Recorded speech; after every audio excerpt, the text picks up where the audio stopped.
তো হ্যালো বন্ধুরা, আজকে তোমাদের সামনে নিয়ে এসেছি দেখো একটা লাল ব্লাউজ, যেটা শুধু হাতা লাগানোই বাকি আছে।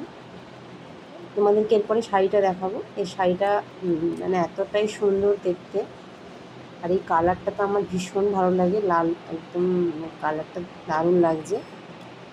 আসলে এটা এই যে শাড়িটা, তোমাদের আরেকটা কথা বলি, এটা হচ্ছে মৌসুমি কালেকশন থেকেই শাড়ি, সেই আমায় সেলাই করতে দিয়েছিল। তো শাড়িটা হচ্ছে রীতিমতো, সে শাড়ি সেল করে, আমাদের শিল্পারাতেই তার দোকান। খুব সুন্দর তার কালেকশন, সাথে সে ব্লাউজটাও বানাতে দিয়েছিল। তোমাদের কেমন লাগছে জানিও। এই সাদা শাড়ির সাথে লাল ব্লাউজটা সত্যি আমার তো ভীষণ ভালো লাগছে। তো তোমাদের ভালো লাগলে অবশ্যই একটা লাইক দিও, লাইক করো। আমি নিজেই বানাবার পরে দেখছিলাম যে আমার ভীষণ ভালো লাগছে।